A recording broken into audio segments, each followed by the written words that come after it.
Assalamu alaikum, my dear students.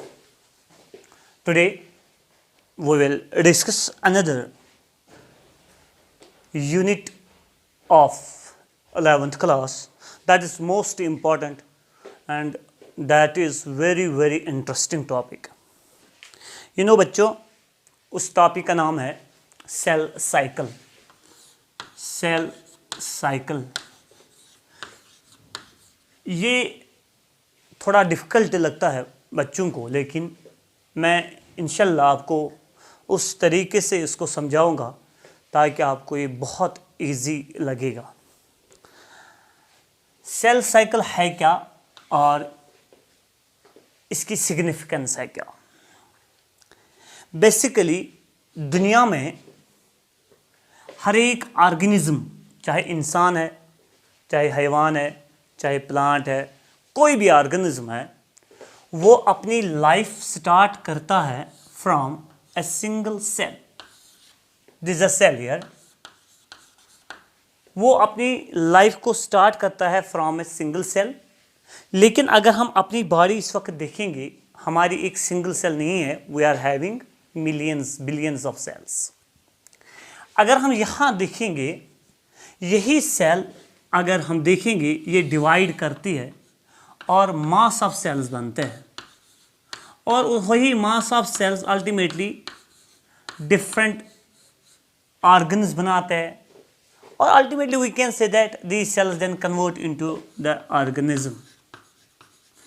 वो हमें ये समझ आया कि एक ऑर्गेनिज्म जो है वो अपनी लाइफ को स्टार्ट करता है फ्रॉम ए सिंगल सेल. ये क्वेश्चन नीट में आया था. वो इसका मतलब है नए सेल्स आए हैं पुराने वाले सेल से. ये सेल डिवाइड हो जाती है और मास ऑफ सेल्स बनते हैं. वो new cells arise from pre existing cells, pre existing ones, और उसको बोला गया ओमिनिस. याद रखना बच्चों, ओमिनिस सेल्यूला सेल्यूला ई सेल्यूला. ये क्वेश्चन आया था बेटा नीट में पिछले साल. Omnis cellula e cellula. What does that mean? New cells arise from pre existing one या प्री एग्जिस्टिंग सेल्स. ये बात किसने बोली थी? ये बोली थी उस साइंटिस्ट का नाम था Rudolf Virchow. Rudolf Virchow. Rudolf Virchow एक साइंटिस्ट था जिसने ये बात बोली थी.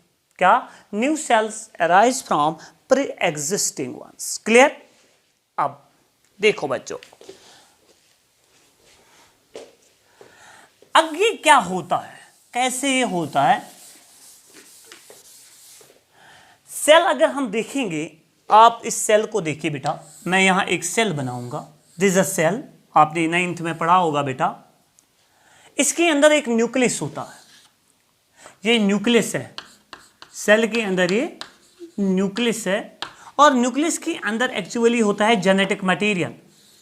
जेनेटिक मटेरियल जिसको आप लिखते हैं DNA. Genetic material that is DNA. और बाहर होते हैं सेल ऑर्गेनेलीज. सेल ऑर्गेनेलीज आप जानते हैं, लाइक माइटोकॉन्ड्रिया है. मैं बोलूंगा for example here it is mitochondria. For example here it is lysosome. Lysosome. तो we can say that ये सेल ऑर्गेनेलीज सेल के अंदर होता है. इसी सेल को डिवाइड करना है. ये सेल सीक्वेंस में डिवाइड करते हैं, यानी इसको दूसरी सेल बनानी है बेटा. ये सेल कैसे डिवाइड करते हैं? सीक्वेंस में डिवाइड करते हैं. We can say that the sequence of events by which क्या बच्चों, इस सेल को दो सेल्स बनाने हैं. मानो एक ये और एक ये. क्या बच्चों, अगर इसके अंदर एक माइटोकॉन्ड्रिया था, इसके अंदर भी एक माइटोकॉन्ड्रिया आएगा, इसके अंदर भी एक माइटोकॉन्ड्रिया आएगा. इसका मतलब है पहले इस सेल को क्या करना है? प्रिपेयर होना है. प्रिपरेशन किसकी है? प्रिपरेशन ये है कि इसको एक माइटोकॉन्ड्रिया को दो बनाने हैं, क्योंकि इसको पता है आगे मुझे डिवाइड करना है. ठीक. इसका मतलब ये आया कि इसको प्रिपरेशन करनी है सीक्वेंस में. The sequence of events by which cell the sequence of events by which the cell duplicates its content. Duplicate मतलब यह डबल बनावन. Mitochondria अगर आखो से बनन लाइसोसोम अगर 10 बनन 20. वो सेल बाय द सीक्वेंस, ये लिखो बच्चों, ये टेक्स्ट ने लिखा है, ये टेक्स्ट ने लिखा है, पेज नंबर 1 पे ही लिखा है. The sequence of events by which cell duplicates its content, by which cell duplicates its content and then divides. फिर जब ये कंटेंट बराबर हुआ, डुप्लीकेट हुआ, फिर यही सेल डिवाइड हो जाते हैं and then divides into two daughter cells and then divides into two daughter and then divides into two daughter cells in a cyclic manner. In a cyclic manner means इसने ये process किया, अब ये यही process करेंगे, ये भी फिर डिवाइड हो जाएंगे, ओवरऑल सेल्स का नंबर बढ़ता जाएगा. वो आपने डेफिनेशन याद क्या रखी है बेटा? The sequence of events by which cell duplicates its content and then divides into two daughter cells is called as cell cycle. याद रखना बच्चों, उसी को हम कहते हैं सेल साइकिल. क्लियर? अब बात है कि सेल क्यों डिवाइड करती है. ये आपके टेक्स्ट ने लिखा है मगर समझाना नहीं आया टेक्स्ट को. मैं आपको इसको अच्छी तरीके से समझाऊंगा बच्चों. सेल, अगर आप में से कोई बच्चा इंटेलिजेंट होगा वो ज़रूर ये क्वेश्चन अराइज करेगा, सर सेल डिवाइड क्यों करती है? सेल इसीलिए डिवाइड करते हैं को मैं लिखूंगा इसकी heading cause of cell division. क्या लिखूंगा बच्चों? Cause of cell division. Cell division मतलब cause of cell division means cell ने डिवाइड क्यों किया है. पहला रीजन ये है, नंबर 1 फर्स्ट, पहला रीजन क्या? पहला रीजन है कर्ण प्लाज्म रेशियो. देखो बच्चों, पहला है कर्ण means karyon, karyon means nucleus. कर्ण प्लाज्म रेशियो, कर्ण प्लाज्म रेशियो. याद रखो बच्चों, क्या? कर्ण प्लाज्म रेशियो. क्या इसमें कहते हैं? कर्ण मीन्स न्यूक्लियस, कहते हैं decrease in nucleocytoplasmic ratio. Nucleo means karyon, karyon means nucleus, कर्ण मीन्स न्यूक्लियस. या ऐसे भी लिखेंगे न्यूक्लियोसाइटोप्लाज्मिक रेशियो, न्यूक्लियोसाइटोप्लाज्मिक रेशियो. इसमें decrease in nucleocytoplasmic ratio, decrease in nucleocytoplasmic ratio tends the cell to divide. Tends the cell to divide मतलब ये है बेटा आपके पास सेल, ये यहां इसका न्यूक्लियस है. पूरा समझना, ये न्यूक्लियस है. न्यूक्लियस अभी मैंने बोला बेटा, न्यूक्लियस के अंदर जितना कंटेंट है डीएनए का वो डुप्लीकेट हुआ है, डबल हुआ है, और यहां भी डबल हुआ है, यहां भी डबल हुआ है. पूरा समझना. जो ये डबल होता है ना, जो ये न्यूक्लियस डबल हो जाता है, समझने की कोशिश करना बच्चों. ये जब डबल हो जाता है न्यूक्लियस का साइज बढ़ता है मगर थोड़ा कम ही बढ़ता है as compare to the cytoplasm. ये है cytoplasm, this portion is cytoplasm. इसका साइज ज्यादा बढ़ जाता है. वो इसका मतलब है अगर ये पुरानी सेल है लाइक दिस, इसका न्यूक्लियस का साइज था फॉर एग्जांपल 1, साइटोप्लाज्म का साइज था 2, तो क्या निकलेगा? रेशियो 0.5. अब अगर यहां लिखेंगे ऑलमोस्ट न्यूक्लियस का साइज सेम रहता है, हम सेम रखेंगे, थोड़ा इंक्रीज हो जाता है लेकिन ऑलमोस्ट सेम 1, लेकिन साइटोप्लाज्म बढ़ जाता है, वो 4 टाइम्स बनेगा, तो इसका मतलब है ये आएगा 0.25.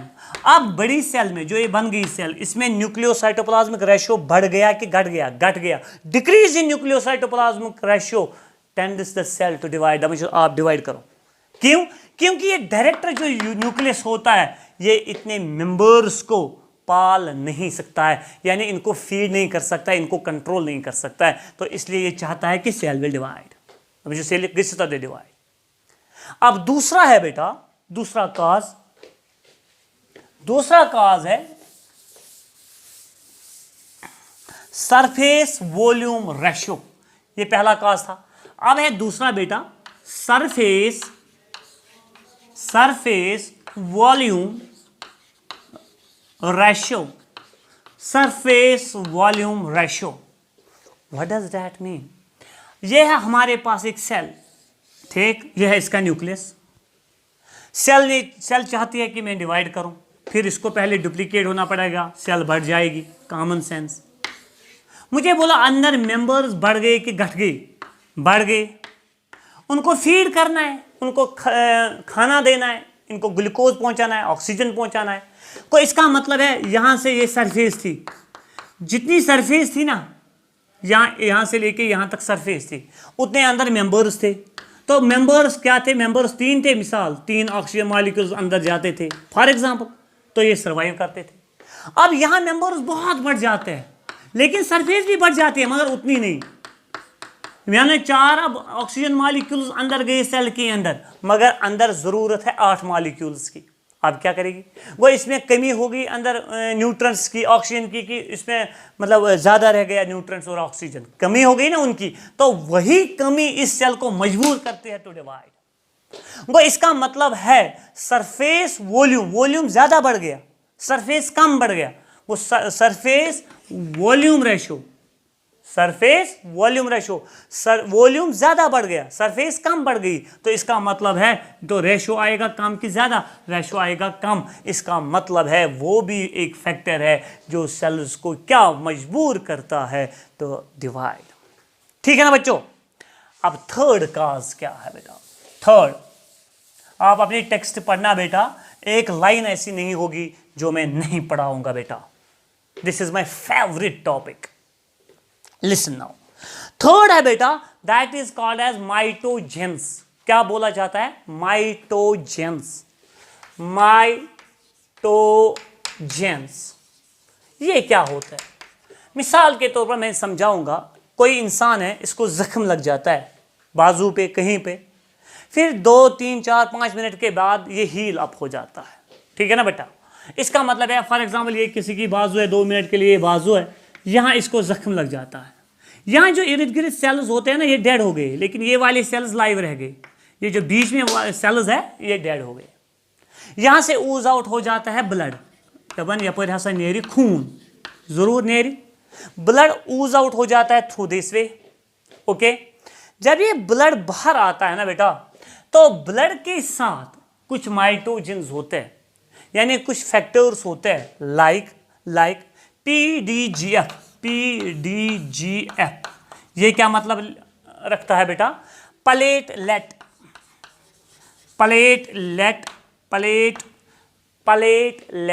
Derived factor. हाँ, क्या बेटा सुभाष? Platelet derived factor. तो जो ये फैक्टर होता है, ये ब्लड के साथ कुछ सेल्स होते हैं जिनको बोलते हैं प्लेटलेट्स। वो प्लेटलेट्स रिलीज करते हैं यहाँ एक फैक्टर जिसका नाम है प्लेटलेट डिराइव्ड ग्रोथ फैक्टर। वो फैक्टर टच करता है इन लाइव सेल्स के साथ, ये सेल्स मजबूर हो जाते हैं तो डिवाइड, ये सेल्स डिवाइड करते हैं, और ये वाउंड होता है, ये हील अप हो जाता है। वो इसका मतलब है सेल्स को मजबूर किया है किसने? डिवीजन के लिए, पीडीजीएफ ने। इसको हम बोलेंगे mitogen. What are now mitogens? Factors which stimulates the cells to divide. Clear? Okay बेटा, अब हम जाएंगे आगे।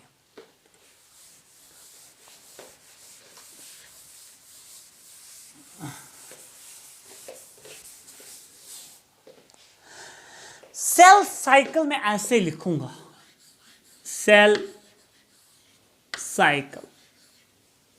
ठीक, सेल साइकिल में यहां बनाऊंगा, इस साइक्लिक मैनर में हो जाता है like this is here cell cycle. इसके बच्चे 2 फेजेस होते हैं, एक मैं ऐसे लिखूंगा और दूसरा मैं ऐसे लिखूंगा। सेल साइकिल्स के कितने फेजेस होते हैं मैं बाद में बनाऊंगा। ये सेल साइकिल की 2 फेजेस होते हैं। एक को हम बोलते हैं इंटरफेज और दूसरे को हम बोलते हैं एम फेज। एक को हम बोलते हैं इंटरफेस और दूसरे को हम बोलते हैं एम फेज या उसको हम बोलते हैं डिवीजन फेज। वो इसका मतलब है मैं बनाऊंगा यहां बेटा सेल साइकिल, आप भी बनाइए बेटा, ये है साइकिल, यहां मैं बनाऊंगा ऐसे एक पॉइंट मारूंगा, ये बन जाता है इसका ऐसे और ये है ऐसे। What is this? This is your I phase and what is this? This is your M phase. Clear? वो वी कैन से दैट बड़ा कौन है? इंटरफेस। छोटा कौन है? M phase. इंटरफेस में क्या हो जाता है मैं वही एक्सप्लेन करूंगा बेटा आपको। इंटरफेस एक्सप्लेन करूंगा, शॉर्ट में एक्सप्लेन करूंगा और सिंपल बनाऊंगा इसको। ये most active phase of the cell cycle होता है। सर क्यों एक्टिव फेज क्यों है? एक्टिव फेज इसीलिए है, मानो this is cell here, this is cell here, इस सेल को प्रिपेयर होना है फॉर द डिवीजन। मानो यहां मैं रखूंगा ये सेल, इसने स्टार्ट किया डिवीजन के लिए, इसको यहां से जाना है और जब ये यहां पहुंच जाते हैं, ये बड़ी बन जाते हैं, तैयार हो जाते हैं फॉर द डिवीजन। फिर यहां पे डिवाइड करेगी, मतलब किस फेज में डिवाइड करेगी? एम फेज में। वो प्रिपरेशन किस में हुई है? प्रिपरेशन हो गई है इंटरफेज में। इंटरफेज में क्या हुआ? इसकी प्रिपरेशन। तो अगर हम देखेंगे आई फेज में प्रिपरेशन हो रही है, एम फेज में डिवीजन हो रहा है। वो एक्टिव इसमें होगा कौन सा फेज? अब इंटरफेज। वो पहला पॉइंट लिखूंगा active phase, active active phase है। दूसरी बात, क्या बच्चों दो में से बड़ा है कि छोटा है? लॉन्गेस्ट है, वो दूसरा लिखूंगा लॉन्गेस्ट। मगर याद रखना बच्चों, ये पॉइंट नीट में पूछ सकते हैं, जो मैं बातें बोलूं ये याद रखना बेटा। क्या इस फेज में कुछ फिजिकल अपीयरेंस नहीं आती है? मिसाल तुम वनियो तुम सोचो यह वो अंडर माइक्रोस्कोप सेल कित डिवाइड कर, तुम यू खाली डिवीजन योत अथ, प्रिपरेशन यी ना अथ कहें। तवे वन यह ब्रिटमी जमान अत फेजस वन क्या? इस फेज को पहले पहले बोला जाता था resting phase, but it is the most active phase of the cell cycle. Resting phase क्यों बोला जाता था इसको? क्योंकि no physical appearance of this phase. Clear? तो इसको इसीलिए क्या बोला जाता था? Resting phase. क्लियर? लॉन्गेस्ट भी है, एक्टिव फेज भी है, प्रीवियसली कॉल्ड एज, पहले पहले क्या बोला जाता था इसको? Resting phase, but it is the most active phase of the cell cycle. पहले यही हम कंप्लीट करेंगे बेटा। कौन सा फेज? इंटरफेज को ही हम पहले क्या डिस्कस करेंगे। सुनो मेरी बात, अगर आप इंटरफेज को देखेंगे, it is further divided into 3 सब फेजेस लाइक दिस। यहां हम बोलेंगे G1, यहां हम बोलेंगे S और यहां बोलेंगे G2। G1, S and G2। G1 का मतलब है ग्रोथ फर्स्ट, S का मतलब है सिंथेटिक और G2 का मतलब है ग्रोथ सेकंड। तो इट इज फर्दर, यहां अगर मैं ऐसे लिखूंगा गलत तो नहीं होगा, ऐसे लिखूंगा, ये डिवाइड हुआ है into G1, S and G2। ये क्वेश्चन आता है, सीक्वेंस क्या है? पहले आता है G1, फिर आता है S, फिर आता है G2। ठीक, पहले हम बात करेंगे बेटा किसकी? G1 फेज की। G1 फेज में क्या हो रहा है वो पॉइंट्स में यहां ही लिखूंगा, आपको आसान हो जाएगा। G1 में क्या क्या हो जाता है और क्या क्या नहीं हो जाता है। इसमें देखो मेरे पास एक सेल है, अभी मैंने बोला है ये सेल बह गा डिवाइड करें। वन अम्स सेल ऑर्गेनाइज कर इनक्रीज कि डिक्रीज? इनक्रीज। गो ये फेजस मज लागन, कत फेजस मज? G1 किस फेजस मज क्या लागन कर? Number of cell organise increases, organise increases. ये इंपॉर्टेंट पॉइंट है, number of cell organise increases. ठीक, गो अत मज सेल मज अगर 10 माइटोकॉन्ड्रिया बन वही 20 माइटोकॉन्ड्रिया। गो number of cell organelles increases. बच्चों आपने सुना होगा 9th में भी सुना होगा, मैंने बायोमॉलिक्यूल में भी थोड़ा आइडिया दिया आपको। इस सेल को आरएनए की जरूरत पड़ती है, डीएनए की जरूरत है, इसमें हो जाता है सिंथेसिस। दूसरा point, synthesis of RNAs, synthesis of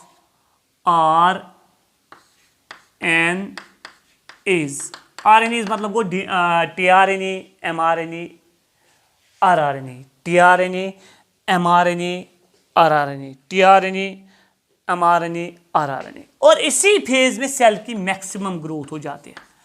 3 point, maximum growth, शाबाश, क्या हो जाती है बच्चों? Maximum growth. किस फेज में? किस फेज में? That is in G1 phase. गो सेल करें ग्रोथ, क्या करुन? नंबर ऑफ सेल ऑर्गेनेल्स गई इंक्रीज। अगर 10 माइटोकॉन्ड्रिया बने वो। दयम कथ, सिंथेसिस ऑफ आरएनएज, अत बने आरएनए, एमआरएनए बनो, टीआरएनए बनो, आरआरएनए बनो, ये बनो सेल मज। तो मैक्सिमम ग्रोथ गई सेल, ये बढ़ गई सेल। क्लियर? और बच्चों ये याद रखा, वो number of cell organelles increase हुआ कि डिक्रीज हो गया? Number of cell organelles increase हो गया। अब अगर हम इसकी बात करेंगे, बाद में करेंगे हम अच्छी बात, यहां वो आगे बात करेंगे हम। इस फेज में, एस फेज में, इसमें देखो सेल में सेल ऑर्गेनेल्स, तो नंबर ऑफ सेल ऑर्गेनेल्स बढ़ गए, लेकिन अंदर न्यूक्लियस की तरफ कुछ चेंज ही नहीं हुई। इसमें डीएनए होता है, डीएनए डबल हो जाता है, उसको हम बोलते हैं duplication of DNA, duplication of, क्या वी कैन से दैट, इसके कोई लेकिन रेप्लिकेशन ऑफ डीएनए। रेप्लिकेट मतलब वो दयम कॉपी बनो डीएनए, ऐसे ही लिखेंगे हम, replication of DNA. Most important point, replication of DNA कहां पे हो जाता है? एस फेज में हो जाता है replication of DNA. Number second बच्चों, यहां जब सिंथेसिस ऑफ आरएनएज हो जाता है ना, प्रोटीन जरूर बनता है। प्रोटीन बहुत बनेंगे G1 फेज में, मगर एक प्रोटीन यहां बन जाता है। यहां एक प्रोटीन बनता है जिस प्रोटीन का नाम है हिस्टोन प्रोटीन, यानी सिंथेसिस ऑफ हिस्टोन प्रोटीन्स। ये दो बातें भूलना नहीं, ये निसार सर का गेस है। सिंथेसिस ऑफ हिस्टोन प्रोटीन्स और रेप्लिकेशन ऑफ डीएनए। ठीक है ना बच्चों? Replication of DNA.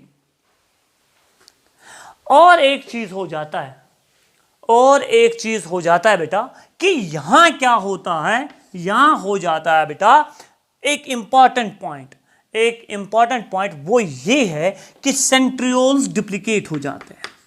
Centriole duplication, centriole duplication का मतलब है अगर यहां एक सेंट्रियोल था, ये दो बन जाते हैं। यानी बच्चों सेल के अंदर एक सेंट्रियोल होता है और वही डिवाइड हो जाता है और दो बन जाते हैं, मगर ये कहां पे हुआ है? ये हुआ है एस फेज में। 3 पॉइंट्स इंपॉर्टेंट है। Number 1 replication of DNA, number 2 synthesis of histone proteins, number 3 centriole duplication. किस फेज में हुआ बेटा? एस फेज में। ये भूलना नहीं, बहुत इंपॉर्टेंट पॉइंट है। आफ्टर दैट आता है G2, ये स्मॉल और शॉर्ट होता है। अगर कोई मिसाल के तौर पर हर एक चीज को अपना एक पीरियड मिलता है, यानी यमिस मेलो Panun time go Amish time येतन, यमिस मेलो पनुन टाइम ओहन टाइम मोकलो येथस, कॉमन सेंस। कभी कभार क्या हो जाता है, नंबर ऑफ सेल ऑर्गेनिज अगर 20 बनाने होते हैं, यम बने 15, वह क्या बन 5 रोज ना बनने, यमन दिमो येतन मोक गो, येतन ते हको इस लिखित number of cell organelles increases, number of cell organelles increases. बच्चों बोलो किस फेज में number of cell organelles further increase हो सकते हैं? That is in G2। G2 इज ग्रोथ सेकंड फेज। एस का मतलब सिंथेटिक फेज, G1 का मतलब है ग्रोथ फर्स्ट फेज। क्लियर? और एक पॉइंट, लास्ट वाला पॉइंट में यहां बोलूंगा बेटा, इसके बाद दूसरे लेक्चर में बोलूंगा बाकी। तो यहां एक spindle, formation of spindle fibres, वो आगे डिस्कस करेंगे हम, वो क्या होता है। वो दूसरा, ये G2 में जो पहला ये था number of cell organelles increases, दूसरा ये है formation of spindle fibres, formation of spindle fibres, formation of spindle fibres. Directly नहीं बन जाते हैं स्पिंडल फाइबर्स, उनके लिए जरूरत लगता है एक प्रोटीन, जिस प्रोटीन का नाम है टिब्यूलिन। क्या नाम है? टिब्यूलिन। वो हम ऐसे बोलेंगे, ऐसे अगर डायरेक्टली नहीं पहले बनेंगे, हम बोलेंगे ऐसे, synthesis of टिब्यूलिन protein, synthesis of टिब्यूलिन protein. Tubulin protein. वही ट्यूब्यूलिन प्रोटीन जो होता है बेटा, वही आगे क्या करेगा, वही मदद करेगा in the synthesis of spindle fibres. इंशाल्लाह दूसरे लेक्चर में बाकी हम डिस्कस करेंगे।